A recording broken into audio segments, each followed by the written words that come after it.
Welcome back to another episode of Launching Us. This is a podcast where we talk about us becoming small business owners and the journey it takes to get there.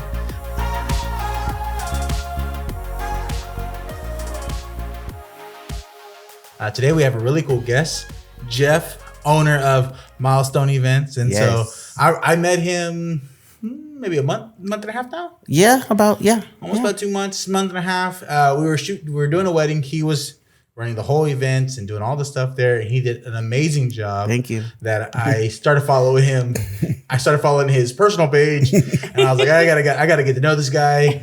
Really cool. They did just a really great job as an event planner and event coordinator, or how would you say that? So, because I'm kind of on two sides with my business, principal planner is the title I've given myself, and then also I thought it sounded cool. I Googled it, and then I also have an event rental side. So silk flowers and centerpieces and table coverings and you name it, almost I've got it. So it's about over 5,000 pieces of rental items as well. So I get to be a little bit of a two-stop shop for some of my brides. Man, that's awesome. Yeah, I've noticed following you for the last month and a half now. You've done outdoor family events, you've done weddings, you've done, I want to say birthdays is probably what I've seen. You just did one in New Orleans, right? Or you were in... I did a wedding in New Orleans last Wednesday during the week. That's crazy. During the week, 150 people showed up during the week, and it's 100 degrees outside. Okay, so I've heard of like traveling photographers and traveling videographers. I've never heard of a traveling event. Is that common? So... a lot of people say when you're in some sort of sales per se, people buy from who they love and who they like.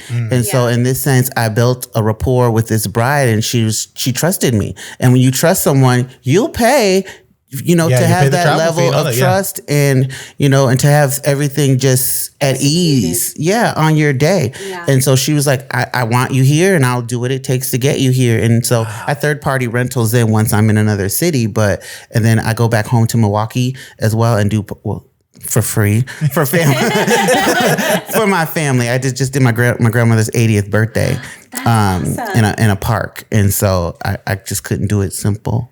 So I was just like, they were like a small gathering, and I'm like, okay. And it was what it was. Yeah, it didn't look small at all. It looked like a really good park. There were candelabras and sparkly things, and it was charger plates. It was people thought it was a wedding in the park. But that's what I thought when I first saw it. Then I saw more in the story. I was like, oh, it's a birthday party. Okay, cool. Yeah, she was turning 80, so we pulled out all the stops. I mean, 80 is a big. I would figure like after like 75. It's almost like every birthday. Every birthday is like that good birthday. Yeah. And so I'll be lucky if I live to 85. Not because it's just any reason. I just feel like I'm pretty dumb and I don't take care of myself. And so that scares kids, if you watch this in the future. They're 78. I know, it's crazy. Yeah. But Jeff, tell us a little about yourself. Did you always want to be your own business owner? Did you have that ambition as a young kid, or like how did that start for you? So I am originally from Wisconsin. A lot of things about me don't make sense, I tell people, because I'm originally from Wisconsin and then went to college in Northfield, Minnesota at a school called St. Olaf, which people know for the Golden Girls, but it's actually a college. But rest in peace, Betty White. Exactly. And so I didn't want to be a business owner. It wasn't my dream. What was in my dream was I came from a bit of a rough background per se. I wanted to celebrate things. And so I was always that friend in the friend group that was, with the list, making the parties, putting things on a schedule. And everyone's like, Jeff, we want to have fun. And I'm like, it is fun. And, And so that just turned into, after college, just planning everyone's birthday party and planning everyone's whatever. I was just always the go-to person and, having what I call extraordinary, organizational skills. Yeah. And so I didn't want per se to be in a business, but I had a mentor named Sally. Shout out to Sally, who had a company in Wisconsin called All Decked Out, and she did amazing parties. And I would, was just amazed by her work. And my first wedding, she did that wedding for me. Wow! And from there, we just built this huge camaraderie, and I just really looked up to her as a mentor. Yeah.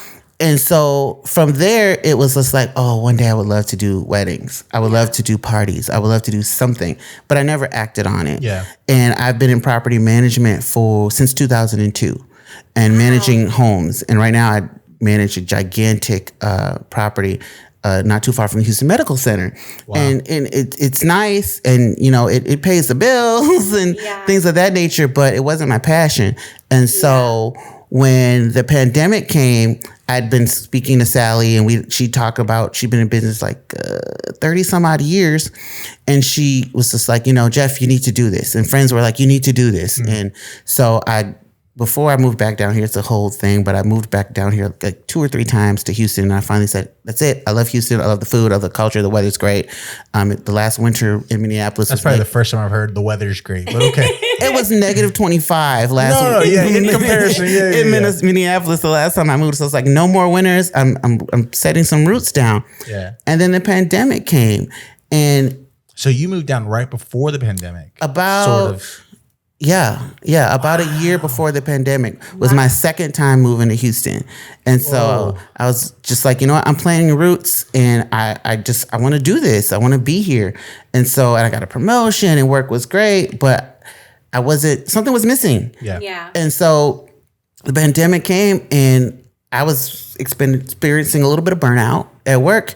And so I was just like, I'm going to do it. I'm going to call Sally. We've been talking about it for years. My friends have been telling me to start this business. And so I just called her one day, and I was just like, hey, what's going on with All Decked Out? She's like, perfect timing. I'm moving to Florida. We're all coming down south. Great migration, right? And so... hating that cold weather. Exactly. And so I was like, okay, I'll buy it. She'd been in business for 30 some odd years. And I saw that when we were talking earlier, you mentioned that truck that pulled up, that was All Decked Out. I bought her business, and she really blessed me.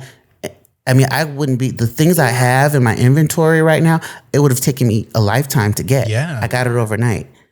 Dude, that's amazing. Insane. Yeah. I got it overnight, and it's thousands of pieces of candelabras and beautiful glassware, and just the things that you saw at that wedding that were there. Just all things that just came to me overnight at a price that I wouldn't have been, I just couldn't believe it. And so from there, because of my history in running multi-million-dollar apartment homes, I took all of my marketing experience, everything that it takes to run a multi-million-dollar business, I was doing for other people. Yeah. And so I just did it from my couch. I don't know if you guys looked me up or anything like that, but I have like nice little videos and commercials and all these sorts of things on my social media that I just invested and put it out there. Yeah. Yeah, I saw you just dropped one recently. Yeah. Yeah, it was like a little cartoon commercial thing. Yeah, exactly. And I was like, that's really cool. And so I was wondering, how'd you do that? Did you do it by yourself, or did you hire somebody? Well, we don't have to get into that. I love your story. That is amazing, because I feel like that's something that happens a lot. You hear that a lot from millionaires. When everything is low, or when the world is in pain or whatever, that's the time to jump. Yeah. And for some reason, they've learned that. That's how, obviously we've seen the stock market drop tremendously after during the pandemic, and everyone just bought it. Even my brother-in-law, he was like, man, I bought here, and I bought here. He's like, I might not see a big increase, but it's going to be something. Right. And sure enough, it was like, man, it was a really good increase. And I was like, really? He's like, yeah, it blew up more than I thought it was. Yeah. But people in that world, they know when the world crashes, this is the time to act. Yeah. This is the time to start something. This is the time to do something. And I just think that's so like empowering. That's such an empowering story. So anyone's listening, don't wait for the next pandemic. But like when you start feeling, hey, I'm missing out on something, or there's something's low, jump on something. Yeah. Especially if you have the background, especially. Yeah. Yeah. And the thing for me was, it wasn't just like the pandemic. I had COVID, and it wasn't just like, oh, I have COVID, I got better. I was literally on my deathbed. I had a blood clot in my main artery behind my knee. Wow. And so they did this fasciotomy. I can't say the medical term. They cut my leg open on both sides. Oh my God. From the knee down. And I was in the hospital for like 9 days, and I was out of work for 3 months. And so I took those 3 months where I was sitting with my leg propped up because it was stapled, and it was just crazy. And I was just like, I don't want to go back to doing what I was doing before. Yeah. Not that I don't per se love it, but it wasn't a passion of mine. Yeah. It didn't fulfill anything for me.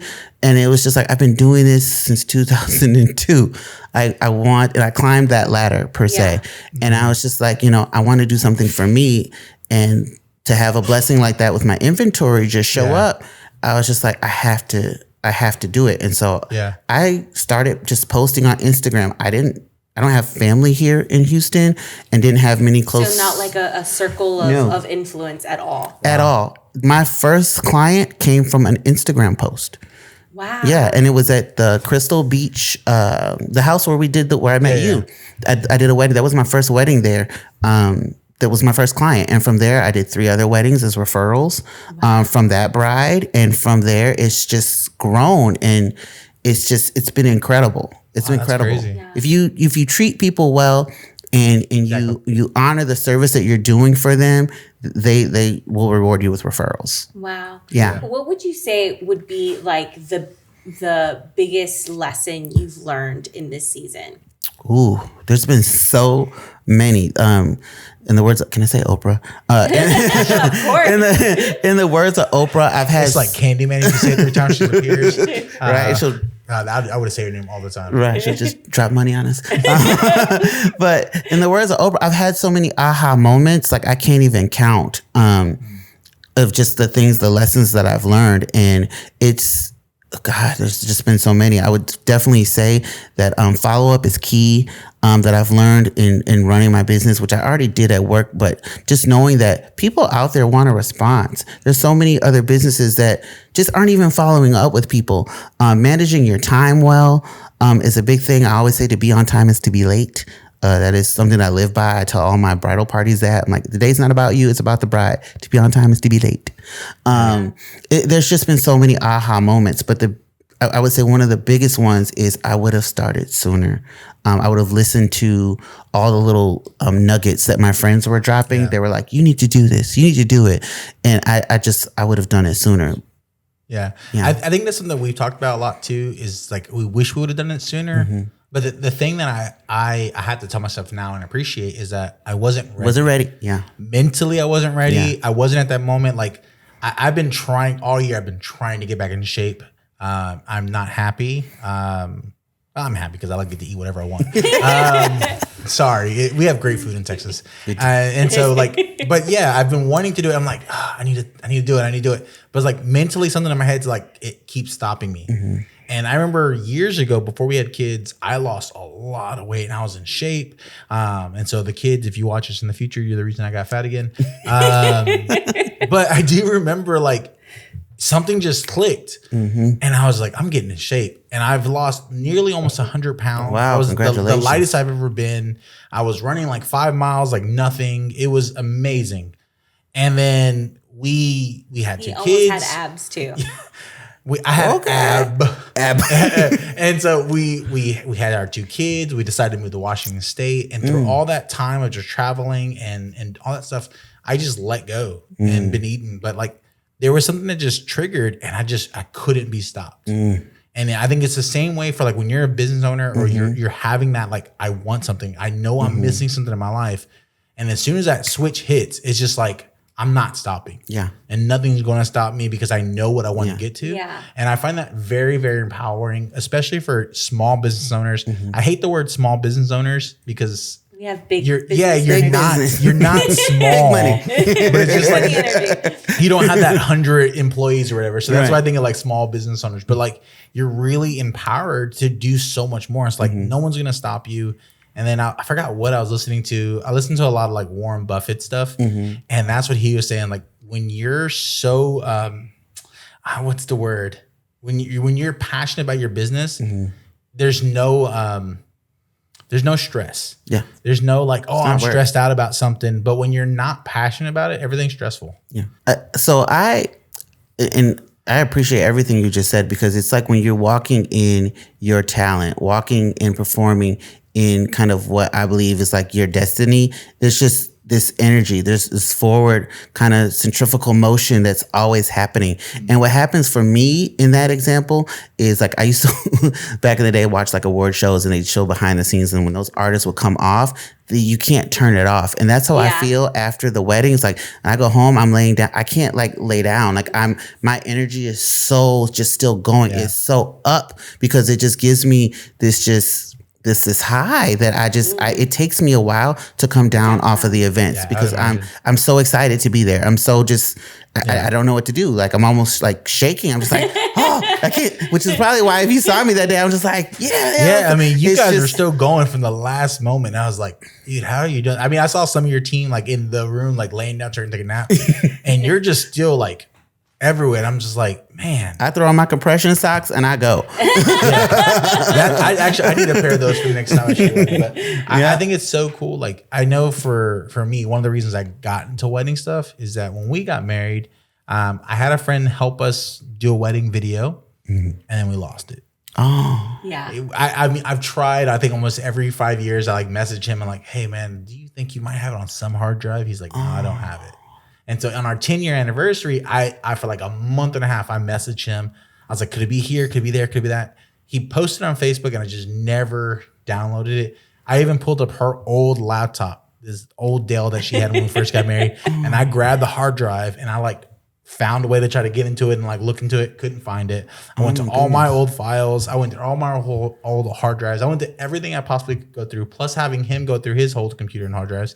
We could never find it. oh, And it's even though we do have the photos and I love the photos, I miss the video part. And so for me, like that moment of clarity, like why do we not have this? right. I don't want that for other couples. I don't want another couple to in 5 years or in 10 years And when they because hit that photos milestone. are beautiful. Photos Yeah. are beautiful. But what we found is that when you have video, you can kind of remember the moment a little bit more Yeah. clearly.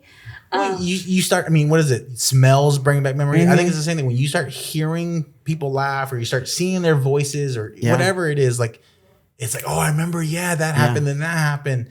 And it's just one of those things that like, I don't want that for other clients. I don't want that for people. So when I record stuff and they're like, hey, do you have this? I'm like, in my heart, I was like, I know I should charge you extra for that. And I'm like, I know you're going to want it. Yeah. And so like, it's kind of a double-edged sword. Right. So I'm trying to like tighten up my package because I don't want to just give away money. Right. But like Weddings it's- are so special. I mean, they're so they symbolize so much, right? They symbolize someone's future, their past, their union. You could say it's a big milestone. Yeah. Not to take a joke. I literally use that cliche tagline for everything. You also just used it like 10 minutes ago. It's like, just took it again. But it is. It is. It's It so is. important. And it's so important specifically for the family. I would say bride, groom, but I would also say for their families to feel like it's a safe place, that it's a place where they can kind of just go, oh. I remember my mom and my dad being stressed out about my wedding because ultimately it was their second wedding based off of how they did everything on it. But they like the way I remember them being even stressed out. And so it's such a stressful moment, but it's celebrating so much. It And is. so Her dad didn't even show up to the rehearsal dinner. He was so stressed out. He was so stressed out. It was like, oh, yeah.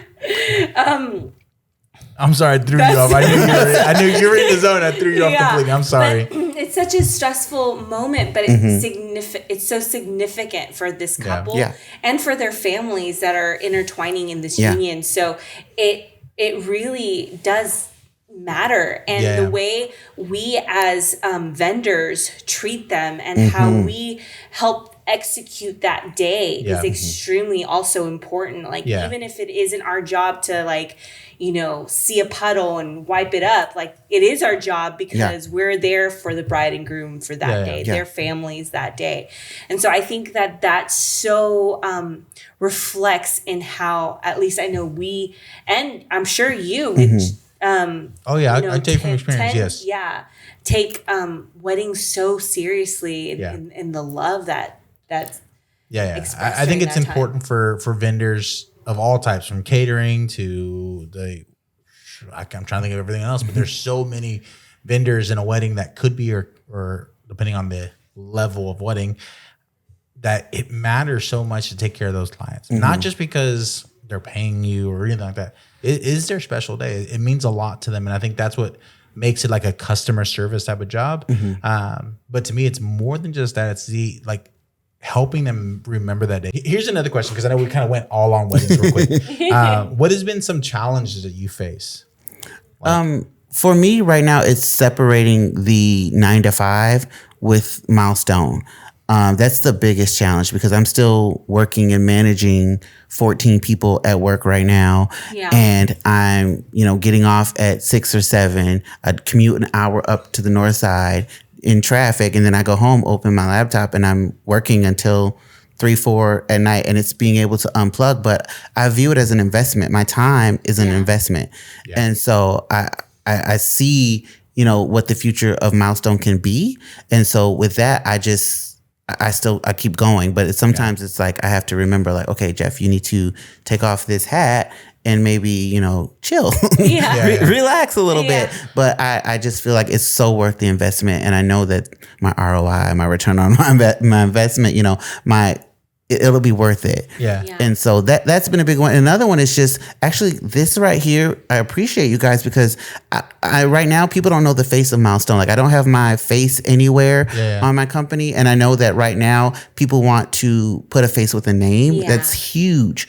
And so they want to have some sort of familiarity. They want they want to know your story. And so that's why when you reached out, I agreed to do this because it'll be my first time putting myself out there. And so this is kind of checked off one of the challenges for me. Yeah. Because I wanted the work to per se speak for itself, but now I want to start to add that side of the brand and reach, hearts and minds to get people to want to, work with me. Yeah, I agree. I think that's something I had a conversation with somebody who will be on the podcast later sometime this month. Mm-hmm. And that's what I told him. I was like, to me, this is just an opportunity to give you your flower.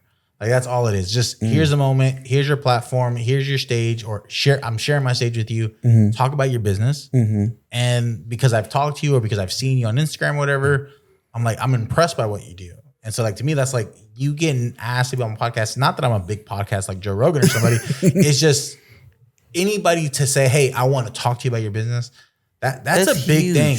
That's huge. Because normally it's like, oh, I want you to do my this and this and this, and I'm gonna pay you. But they don't want to know anything about you. Right. Me, I'm like, I want to know about you. I want to know about what you're doing. I want to know the struggles you're going through. And then like, here's an opportunity for anyone who's watching. Be like, I like him. Right. If I hire him because I saw him through the podcast, that's a bonus. Yeah. But for me, just to sit here and be like, I love your story. I like just to honor that. Yeah. To me, I appreciate that. And I think that's what this podcast is genuinely about. It's about inspiring people to start businesses that they are passionate about.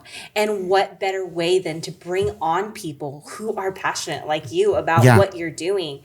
And also, I mean, you're doing a phenomenal job. Thank you. You're killing it 9 to 5 and then executing all evening. You know, that it takes a lot of work. I think we were just talking about that a couple days ago. It's like, it doesn't stop.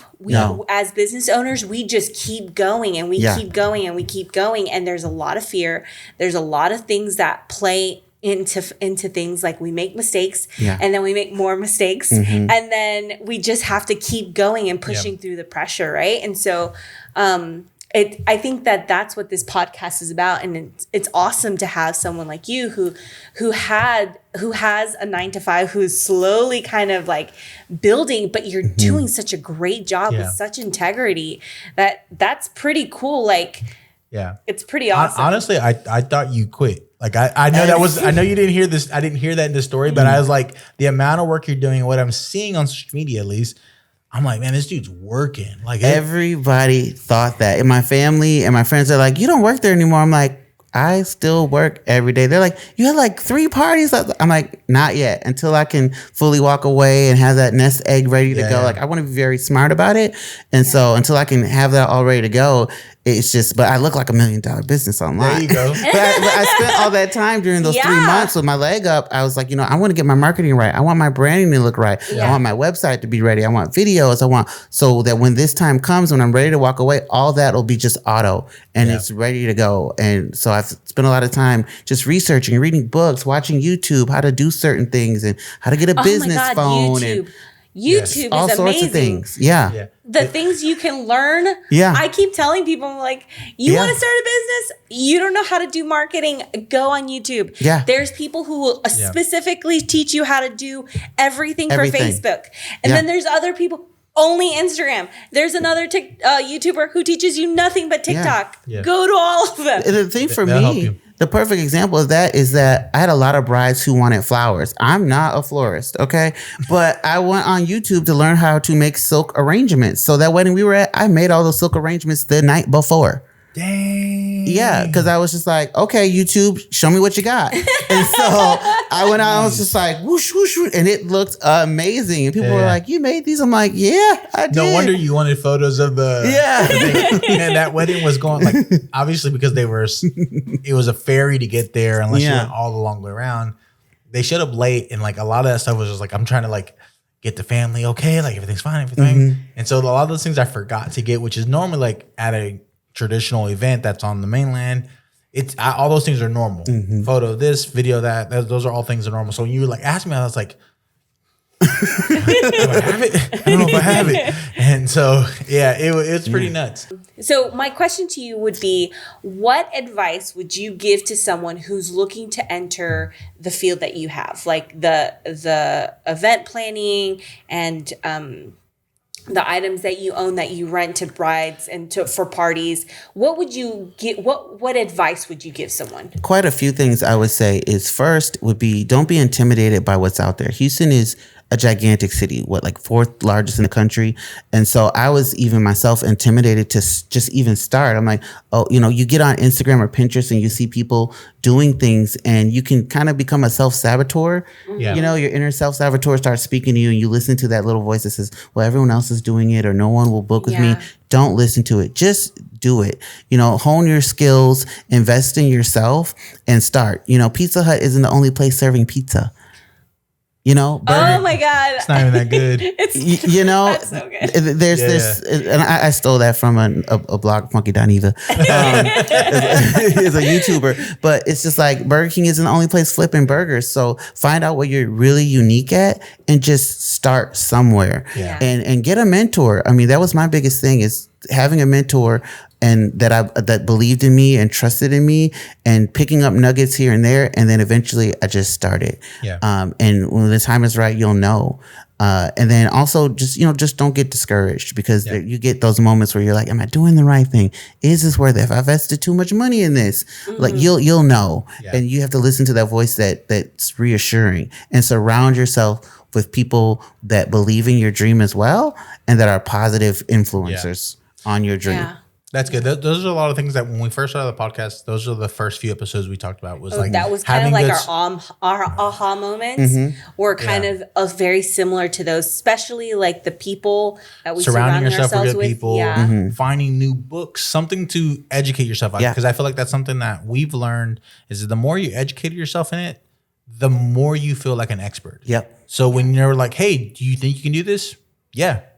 Like you feel like you're an expert already because you have already been doing all the reading. Even though you probably haven't done that many events or that many videos or whatever, you feel like an expert because you've read all these books. You've like, oh yeah, I do this, this, and this. Like you kind of like map it out in your head. Research. And so researching it, finding those information, finding those friends or those families that are like, hey, I'm with you, man. What do we need? You're killing it. And people who want to see you succeed, right? Yes. Like it's so good to feel like, oh, I am doing the right thing when we're struggling, like you were talking about, like that, like you're feeling like you're not going to be able to do it or you're starting to shut down and your friends come in and you're like, oh my God, you did such a great job on this. Like you did so fantastic or like they're sharing your stuff or it's so wonderful to be supported.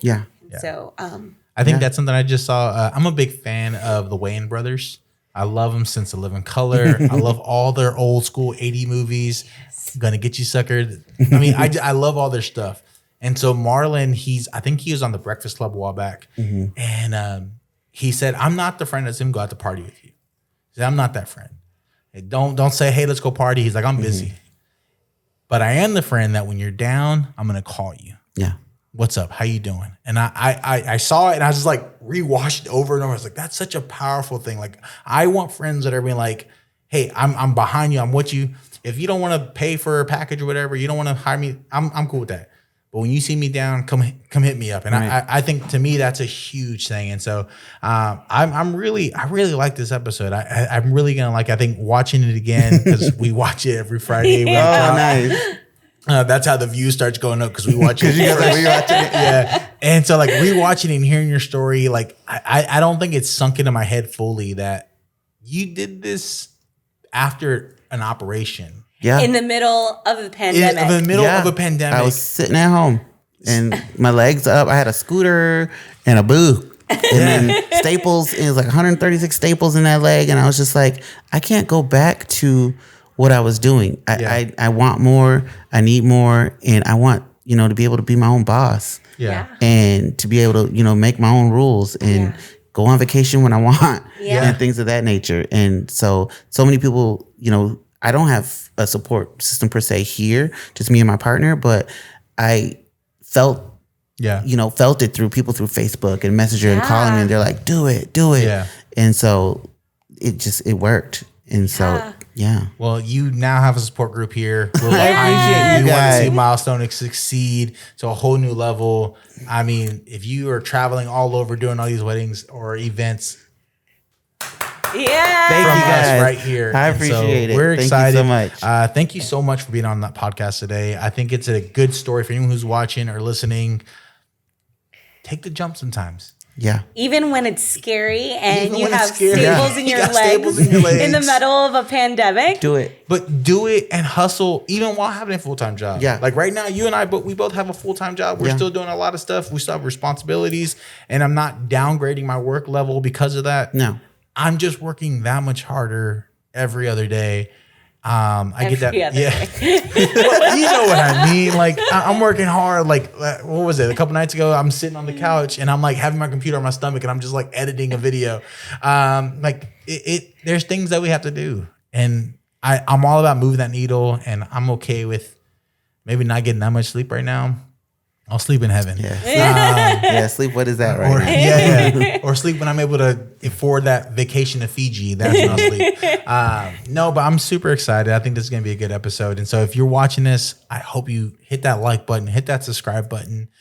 Go give him a follow. Milestone Events. I'll put the tag down below. You got a website? Yes. MyMilestoneEvent.com. I'll put that down there as well. Give that a link. Give that a follow. Go support him.